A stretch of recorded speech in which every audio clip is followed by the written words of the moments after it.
नमस्कार, स्वागतम। पढ़ना बहुत आवश्यक है। आपने बुक रीडिंग के विषय में बहुत कुछ देखा सुना पढ़ा होगा। क्यों पढ़ने के लिए कहते हैं, पढ़ना क्यों आवश्यक है। सफल व्यक्ति भी कुछ ना कुछ पढ़ते ही रहते हैं। बहुत सारी बुक्स ने लोगों का जीवन बदला है। पुस्तकें व्यक्ति को पूर्णतः परिवर्तित कर देती हैं, जीवन की उन्नति की दिशा में ले जाती हैं। ये सारी बातें आपने सुनी हैं, पढ़ी हैं, आपको पता है। लेकिन हमें ये भ्रम होता है कि ये आधुनिक युग की देन है। जब हम स्टडी करते हैं, ऋषियों ने तो प्रारंभ काल से ही स्वाध्याय पर बहुत जोर दिया। यदि हम ऋषियों की बातों पर अमल करते, यदि उनकी बातों पर मनन करते, तो हम पढ़ना कभी ना छोड़ते। किसी दूसरे को हमें ये मोटिवेट करने की आवश्यकता नहीं पड़ती कि पढ़ा करिए, अच्छी बुक्स की रीडिंग करा करिए, जिससे आपका जीवन बदलने लगेगा। वो बुक्स आपके अनकॉन्शियस को प्रभावित करने लगेंगी, आपके सब कॉन्शियस को प्रभावित करने लगेंगी, और धीरे धीरे आप एक पूर्णतः नवीन व्यक्ति बनते जाएंगे। पुस्तकों का जो प्रभाव होता है वो पूरे जीवन पर पड़ता है। रीडिंग बहुत आवश्यक इसीलिए बताई गई है, लेकिन हमें ये भ्रम हो जाता है कि ये आधुनिक युग की देन है। ऋषियों ने तो प्रारंभ से ही कहा कि हमेशा अध्ययन करते रहो। अध्ययन ही जीवन है, अध्ययन से ही आप उन्नति कर पाएंगे। ये सारी बातें आप कहेंगे तो प्रमाण सहित आपके समक्ष धीरे धीरे प्रस्तुत करेंगे।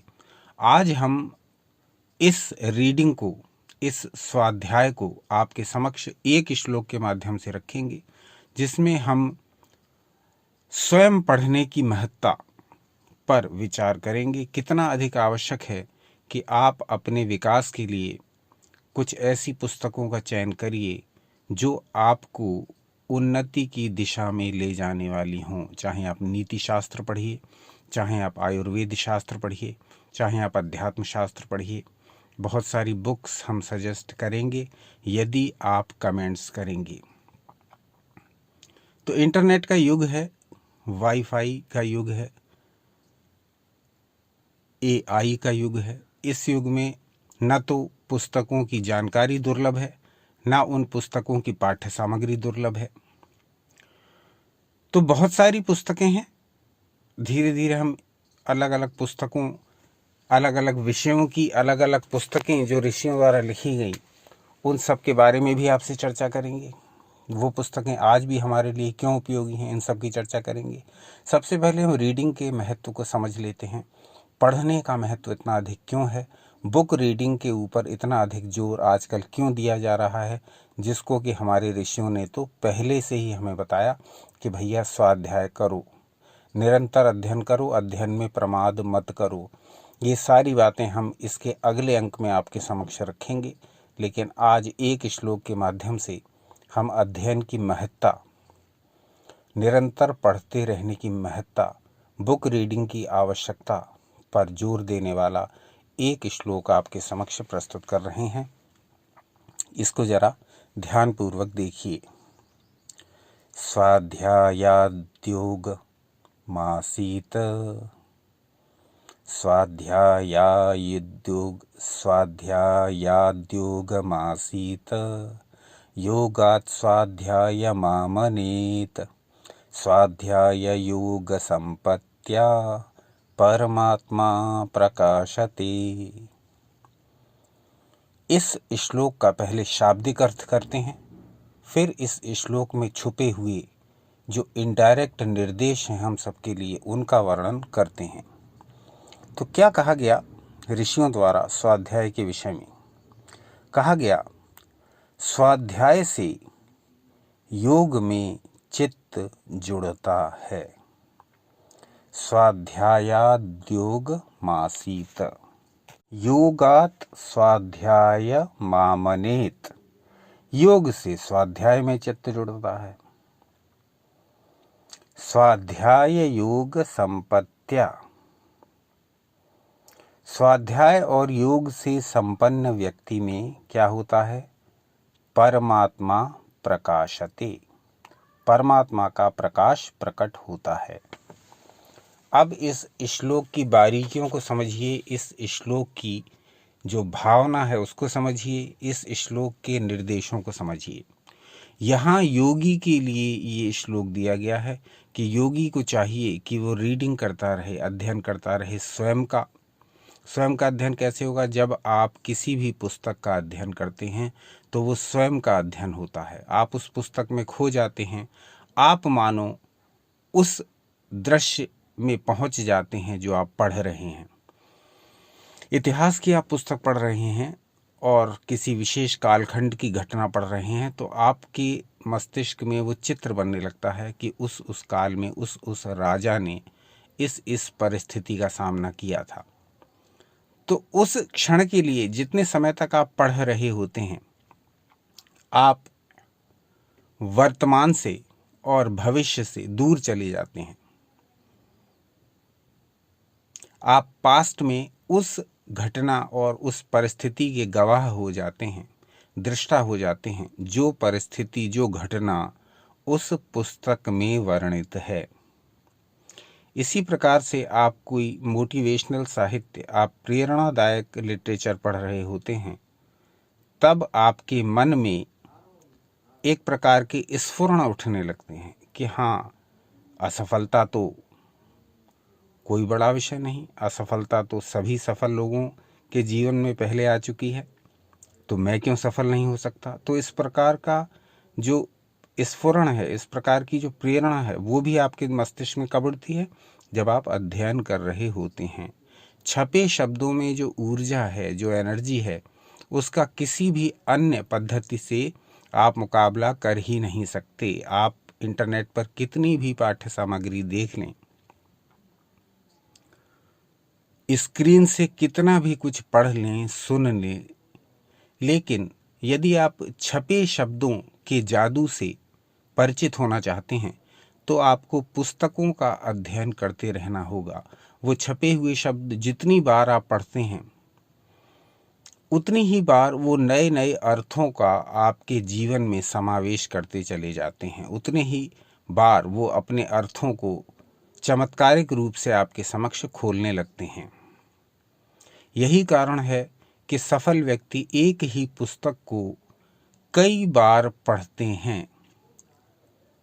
हजारों पुस्तकों को पढ़ने की अपेक्षा यदि आप किसी एक पुस्तक को जीवन का अंग बना लें, निर्देशिका बना लें, तो वही पुस्तक आपको पूरे जीवन भर दिशा निर्देश देगी। बस इस बात का ध्यान रखना है कि पुस्तक का चयन आपको सावधानी पूर्वक करना है। लेकिन मात्र एक पुस्तक पढ़ने से काम नहीं चलता। अलग अलग विचारकों ने, अलग अलग दार्शनिकों ने, अलग अलग ऋषियों ने अलग अलग विषयों में क्या कहा, ये आप अपनी रुचि के अनुसार अलग अलग साहित्य का भी अध्ययन करें। इससे आपका हर प्रकार से विकास होगा। तो एक पुस्तक को तो अपनी पथ प्रदर्शिका बना लें, निर्देशिका बना लें, लेकिन इसके साथ साथ संपूर्ण जो जितना भी समय आपको मिले उतने अलग अलग प्रकार के विविध साहित्य का अध्ययन करने का प्रयास करें। इससे आपके जीवन में एक नई प्रकार की उमंग, एक नए प्रकार के उल्लास, एक नए प्रकार के स्वास्थ्य का ऐसा समावेश होगा जिसको देख करके दंग रह जाएंगे। तो यहाँ जो श्लोक का अर्थ है उसको समझते चले जाएंगे और साथ साथ आपके साथ अपने स्वानुभव भी शेयर करते जाएंगे, जिससे कि आप अच्छी तरह ये समझ जाएं कि रीडिंग कितनी अधिक महत्वपूर्ण है। बाल्यकाल में बच्चा जब स्कूल में एडमिशन लेता है तब उसको अलग अलग विषय पढ़ाने प्रारंभ कर दिए जाते हैं।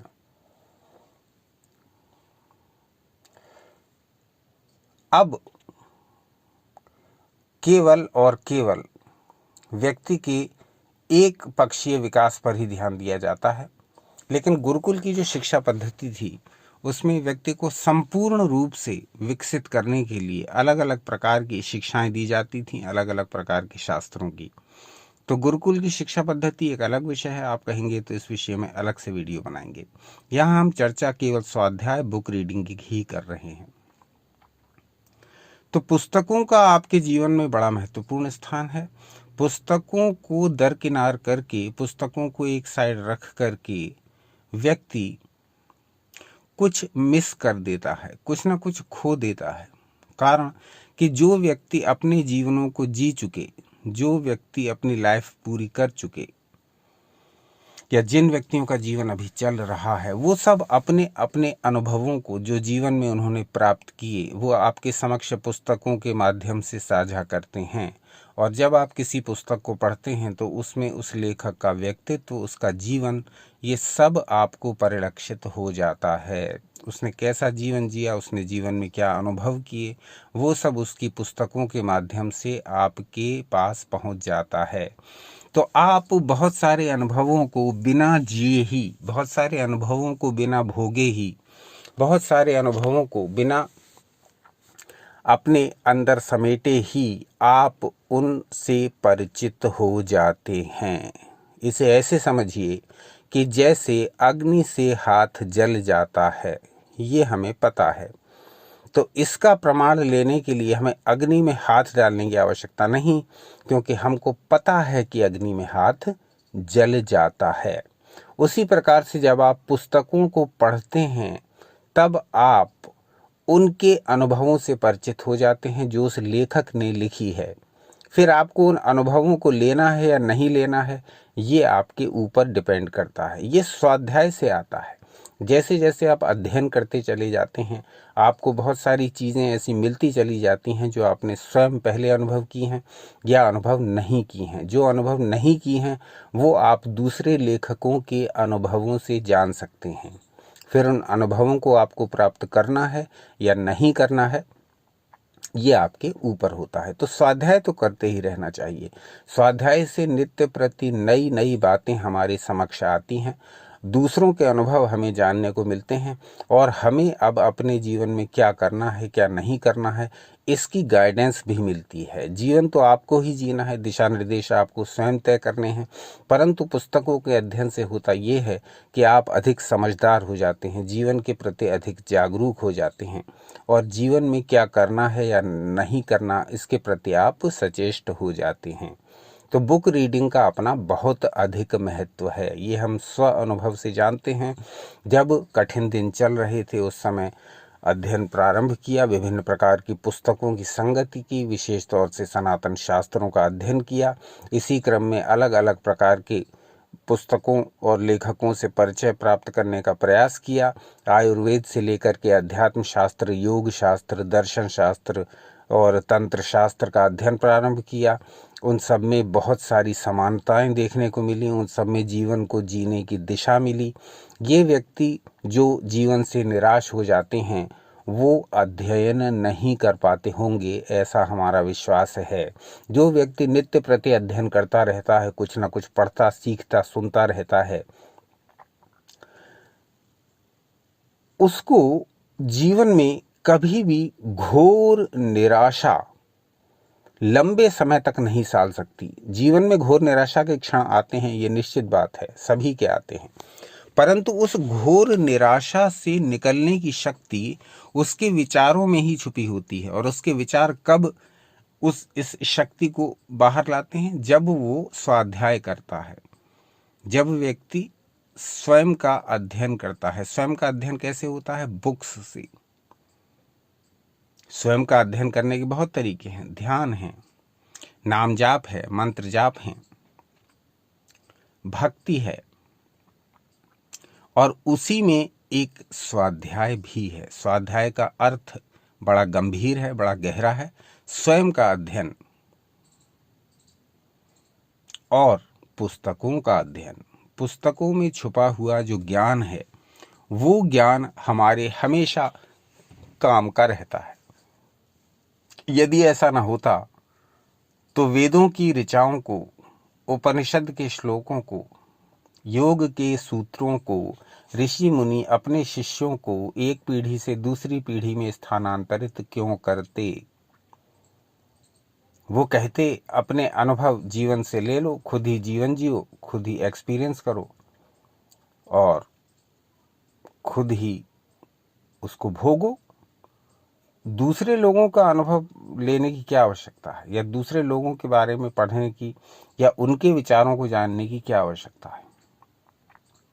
वो इसलिए है कि इस सृष्टि के कालखंड में जब मनुष्य अपना जीवन जीता है तो वो कुछ ऐसे अनुभव करता चला जाता है जो नए होते हैं, लेकिन उनको वो पुराने ज्ञान के प्रकाश में देखता है तो पाता है कि इससे मिलते जुलते अनुभव तो मेरी पुरानी पीढ़ी को या हजारों वर्ष पहले के लोगों को भी होते थे।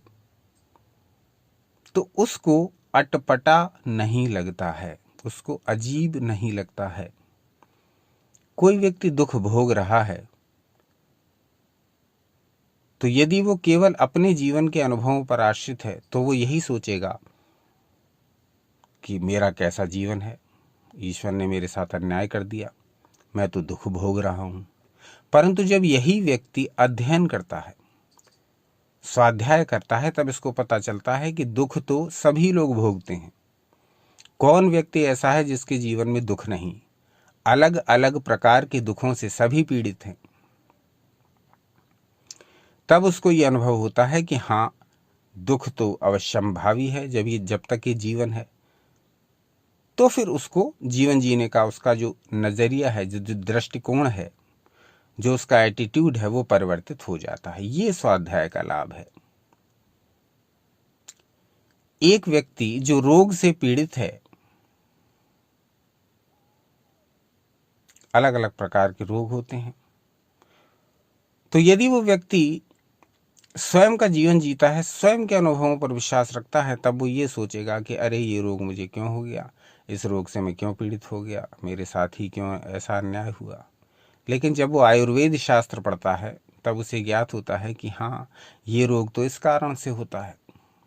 ऋषियों ने पहले ही बता दिया, इस कारण के इस काम के करने से ये रोग उत्पन्न होता है। तब उसको लगता है कि हाँ, ये काम तो मैं कर रहा था। तो स्वाध्याय से उसको ये पता लगा कि मेरे रोग का कारण क्या है। तो जब व्यक्ति स्वाध्याय करता है तो उसको जीवन की बहुत सारी बातें पता लगती हैं। जीवन की बहुत सारी परिस्थितियों में जो हमारे पूर्वज गुजर चुके पहले ही, वो अपने अनुभव उन पुस्तकों में वर्णित कर गए हैं। जब हम उन पुस्तकों को पढ़ते हैं तो हमें पता चलता है कि ये जीवन जो हम जी रहे हैं ये नया नहीं है, ये बहुत पुराना है। हमारी आत्मा तो शाश्वत है ही, ये ज्ञान भी शाश्वत है। ये शाश्वत ज्ञान अलग अलग लेखकों, अलग अलग पुस्तकों के माध्यम से हमारे पास पहुंचता है। बस कैसे हम इस ज्ञान को प्राप्त कर पाते हैं, कैसे इस ज्ञान को प्रोसेस कर पाते हैं और कैसे इस ज्ञान को अप्लाई कर पाते हैं, ये हमारे ऊपर होता है। तो स्वाध्याय शब्द अपने आप में बड़ा रहस्यमयी है, बड़ा गूढ़ है। इसका अर्थ केवल पुस्तकों को पढ़ना मात्र नहीं, बल्कि उन पुस्तकों में प्राप्त ज्ञान के माध्यम से स्वयं का अध्ययन करना भी है। क्या अब इस ज्ञान को मैं अपने जीवन पर अप्लाई कर पाऊंगा या कर पाऊंगी? क्योंकि ज्ञान जब तक किसी काम का नहीं, जब तक उसका प्रोसेस होकर के उसका एप्लीकेशन ना हो। आप ज्ञान को पहले प्राप्त करें, तत्पश्चात आप उस ज्ञान को प्रोसेस करें। प्राचीन काल का ये ज्ञान आज के युग में, आज के समय में किस प्रकार से मैं प्रयोग कर सकता हूं, ये सब सोचें। तत्पश्चात उसको अपने जीवन पर अप्लाई करके देखें। बहुत सारे सूत्र ऐसे हैं जो एक व्यक्ति का जीवन बदल देने के लिए पर्याप्त होते हैं। आप पतंजलि के योग सूत्रों को ही ले लें। आज पतंजलि के योग सूत्रों पर विश्व का ऐसा कौन सा देश है जहां कार्य नहीं हो रहा है, उन पर अनुवाद नहीं हो रहा है, उन पर प्रयोग नहीं हो रहे हैं।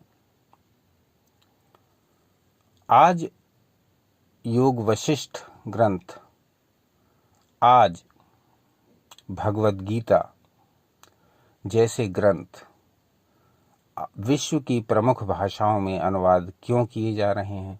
क्योंकि मनुष्य समझ चुका है कि प्राचीन काल में ऋषियों ने जो ज्ञान अपनी परिश्रम, अपनी तपस्या से प्राप्त किया, बड़े कष्ट से प्राप्त किया, वो तो हमको सहज ही सुलभ है। अब हम यदि इस ज्ञान का प्रयोग अपने जीवन में न कर पाएं तो इसमें गलती किसकी? पूरी गलती हमारी है। ऋषियों ने कठिन तपस्या से ज्ञान अर्जित किया, उस ज्ञान को लिपिबद्ध करवाया, उस ज्ञान को अपने शिष्यों के माध्यम से प्रसारित करवाया।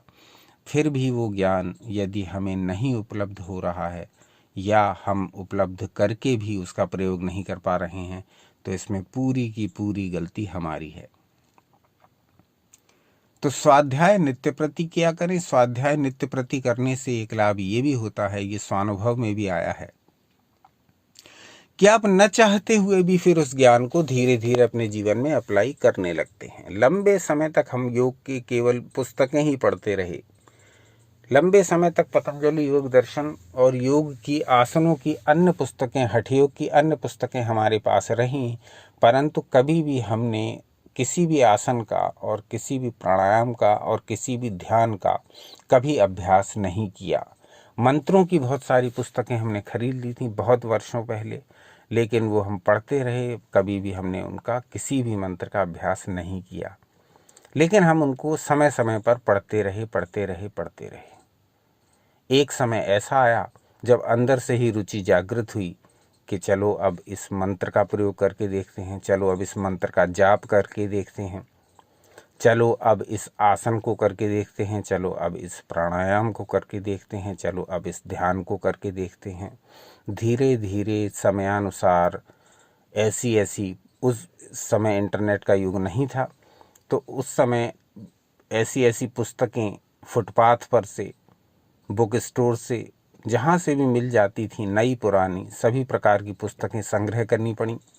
उन पुस्तकों को पढ़ना और एक उन पर प्रयोग करना एक रुचि का विषय बन गया। फिर धीरे धीरे करके योग, तंत्र, अध्यात्म, दर्शन, ये सारी बातें जीवन में सम्मिलित होती गईं, बिना हमारे जाने, बिना हमारी विशेष इच्छा के, विशेष प्रयत्न के।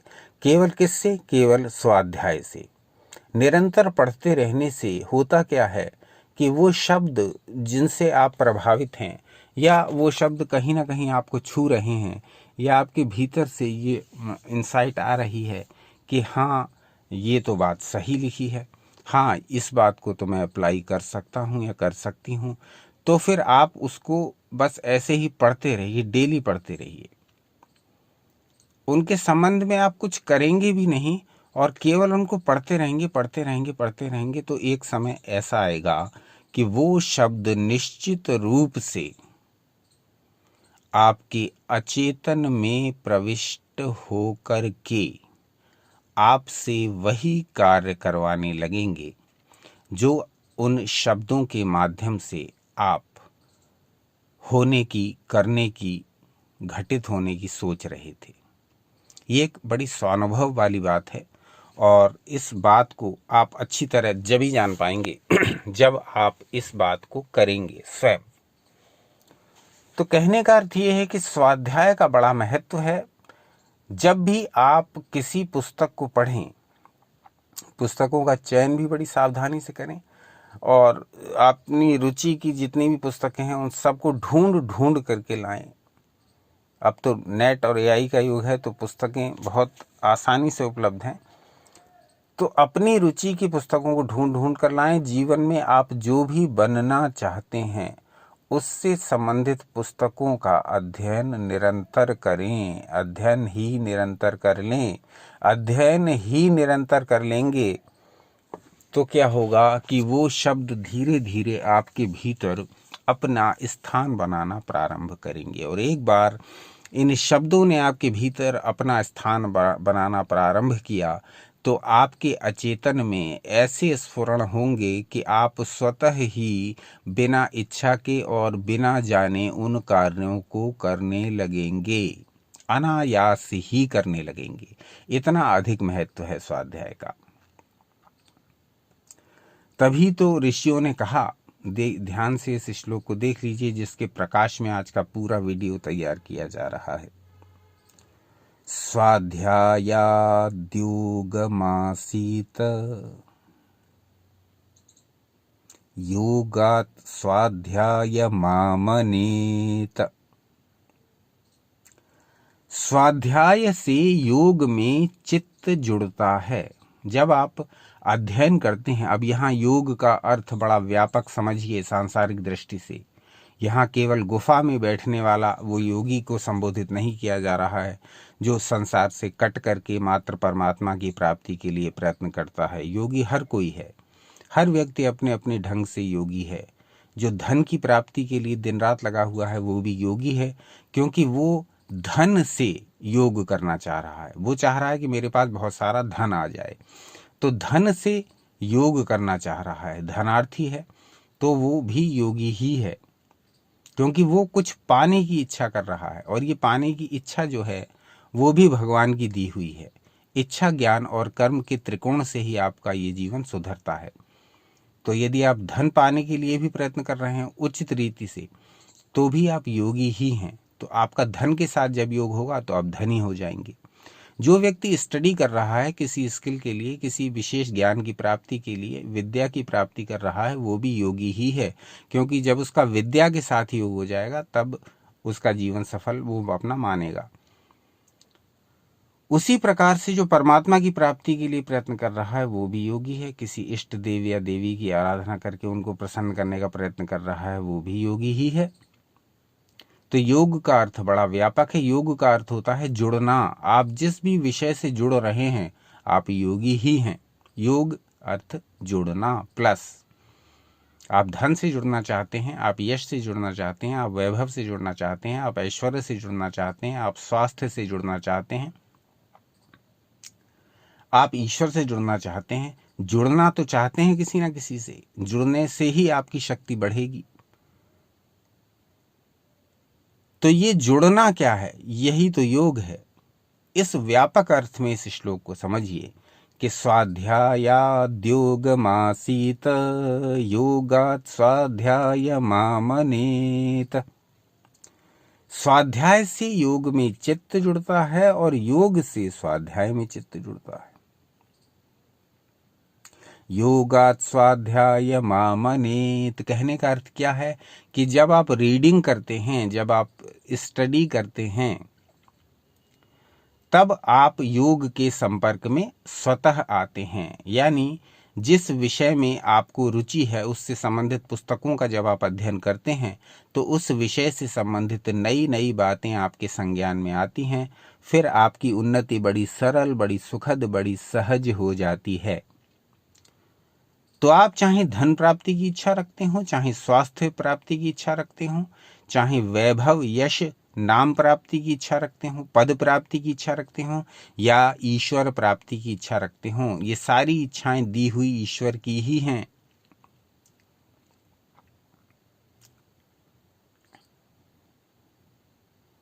तभी हमारे स्तोत्रों में भी, किसी किसी स्तोत्र में आपने ये श्लोक सुने होंगे, धनार्थी लभते धनम, विद्यार्थी लभते विद्याम। यानी ये स्तोत्र पढ़ने से धन की कामना करने वाले को धन मिल जाएगा और विद्या की कामना करने वाले को विद्या मिल जाएगी, यश की कामना करने वाले को यश मिल जाएगा। स्तोत्रों में ऋषियों ने ये बात कही है, तो हम आप कौन होते हैं इसका खंडन करने वाले? ऋषि स्वयं कहते हैं कि ये सब योग है। धन की इच्छा करते हैं तो भी आप योगी हैं, विद्या की इच्छा करते हैं तो भी आप योगी हैं, यश की इच्छा करते हैं तो भी आप योगी हैं, और परमात्मा की इच्छा करते हैं तो भी आप योगी हैं। क्योंकि आप जुड़ना चाह रहे हैं, योग करना चाह रहे हैं, चाहे वो धन से हो, चाहे वो विद्या से हो, चाहे वो यश से हो, चाहे वो परमात्मा से हो।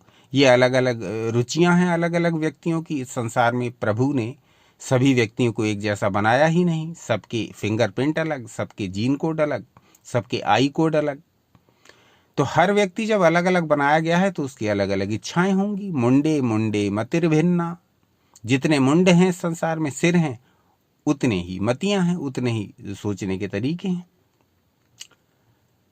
तो ऋषियों ने इसी बात को बड़ा सावधानी पूर्वक ध्यान में रखते हुए हमारे समक्ष रखा कि भैया रीडिंग तो करते ही रहो, जीवन में तुम्हारा लक्ष्य चाहे कुछ भी हो।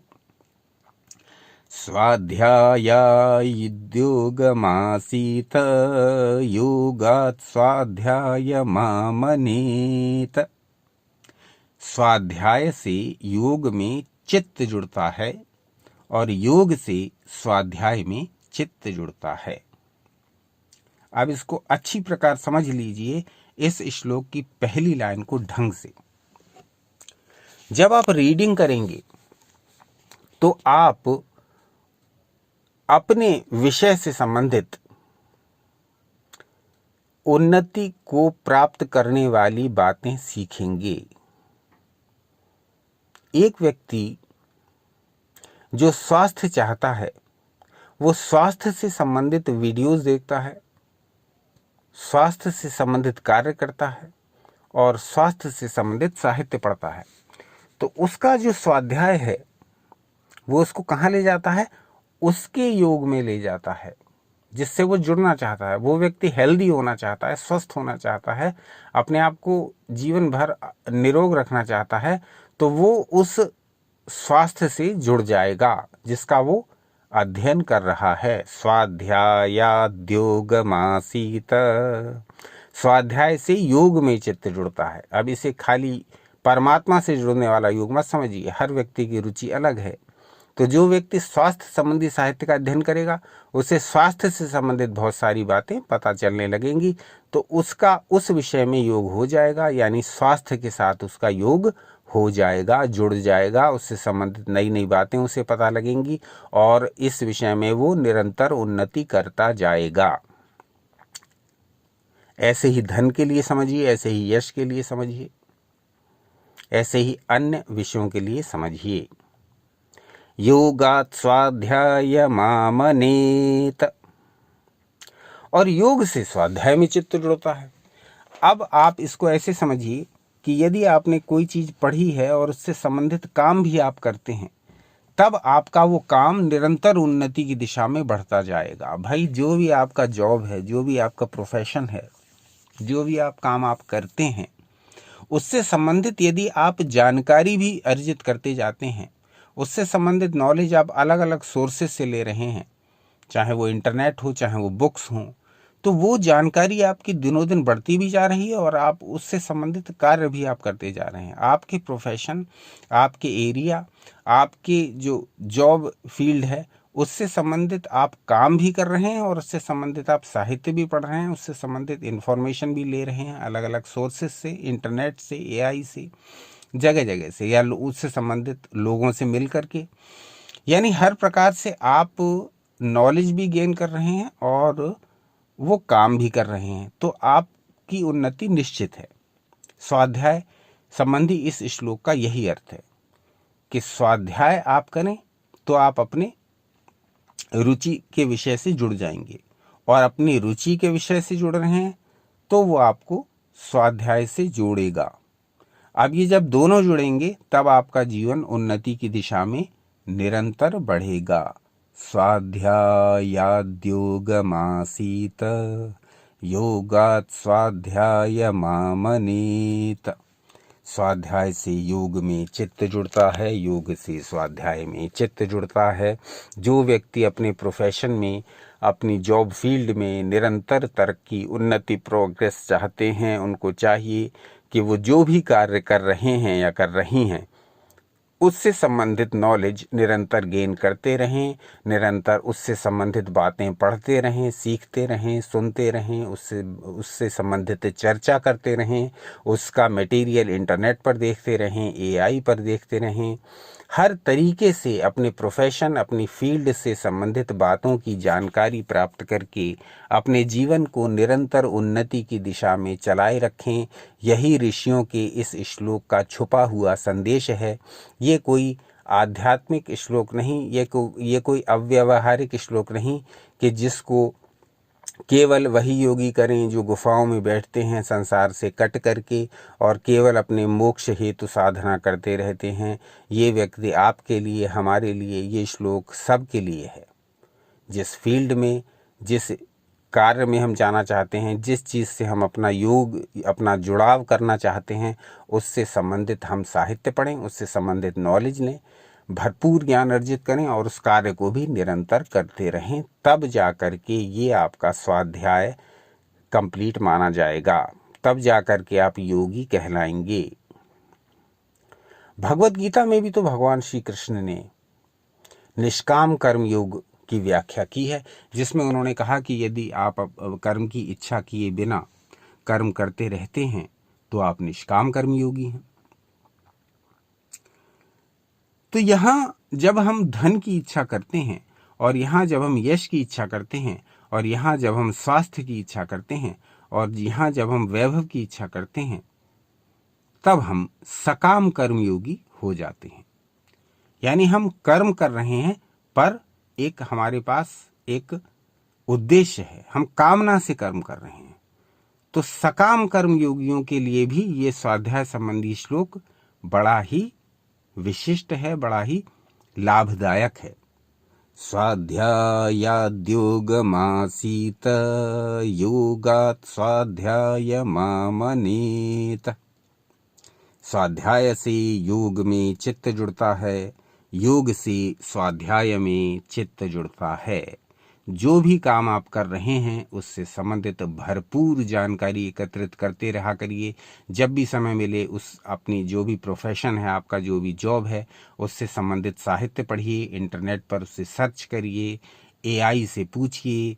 हर तरीके से अपने जॉब या प्रोफेशन से संबंधित, अपनी रुचियों से संबंधित, जिनसे भी आप जुड़े रहना चाहते हैं जीवन भर, ऐसी सारी बातों से संबंधित कार्य भी करते रहिए और जानकारी भी लेते रहा करिए। तो निश्चित रूप से आप जीवन में उन्नति को प्राप्त होंगे।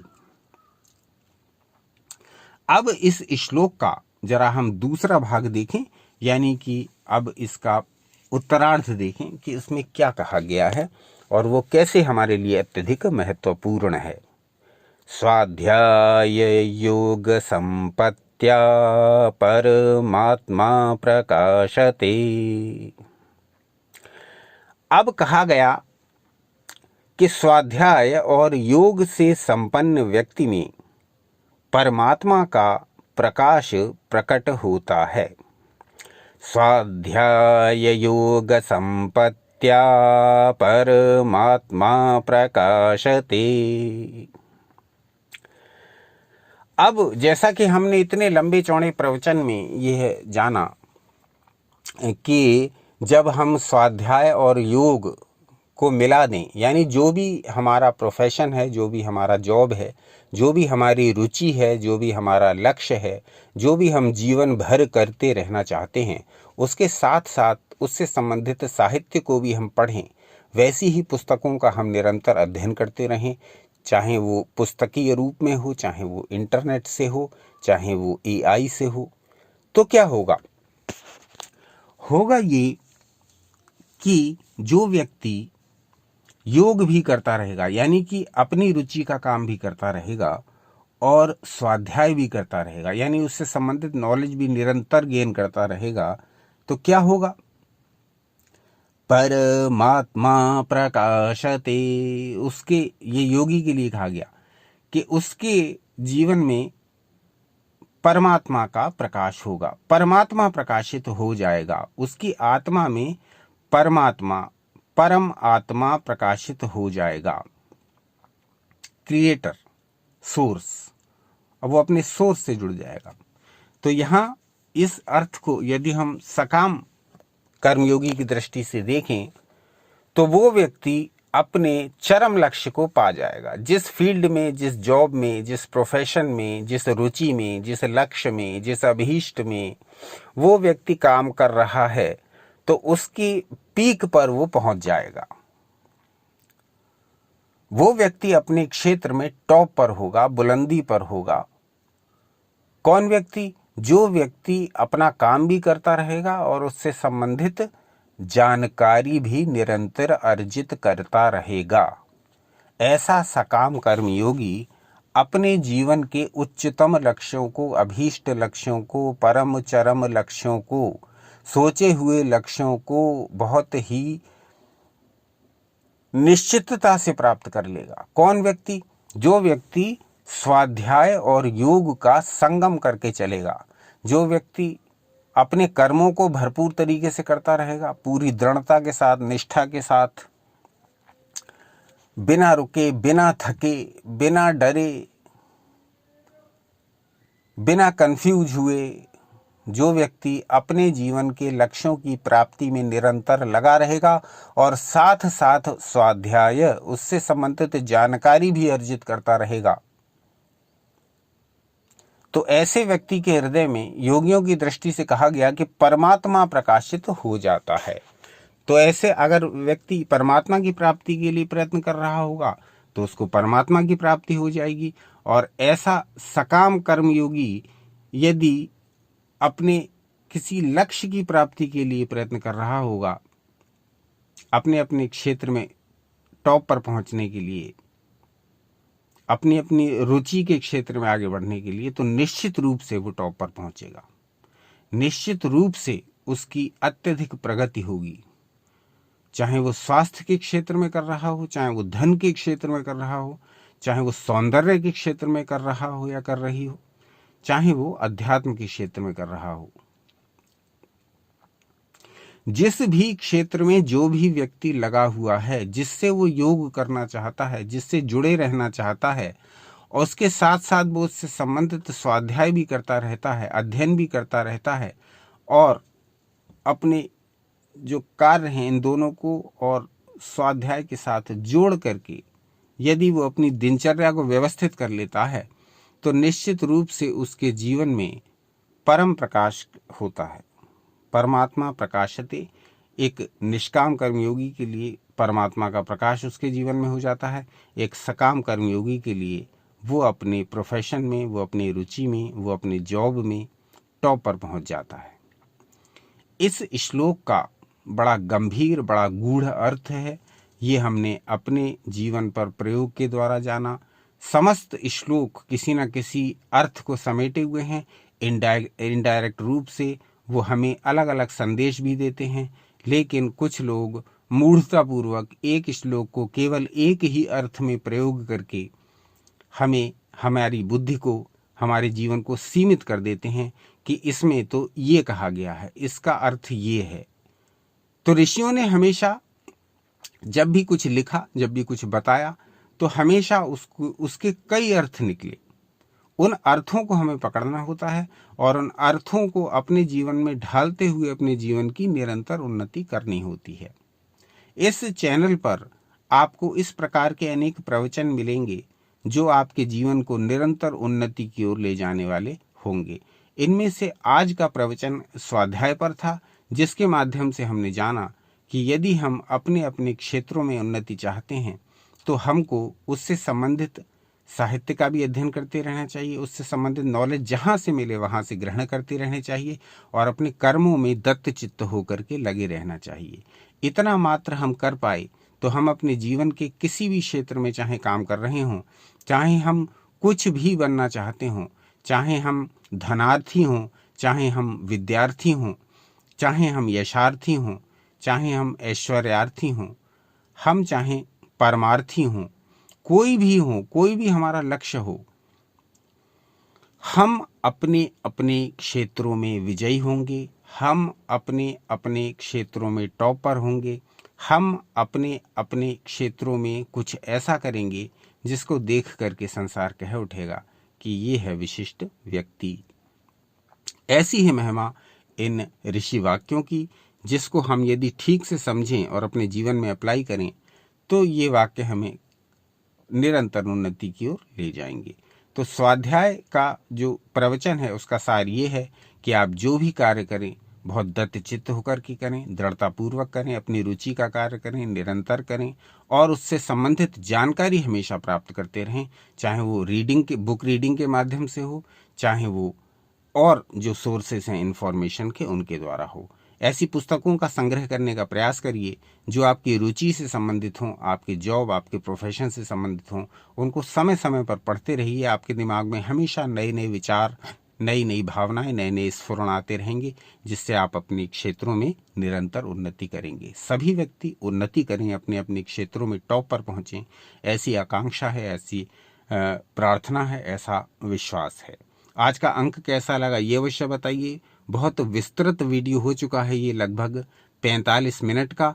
तो इस वीडियो में आपने क्या देखा, क्या सीखा, और इस वीडियो के विषय के बारे में आपके क्या विचार हैं, ये सारी बातें बड़े विस्तार पूर्वक बताइए।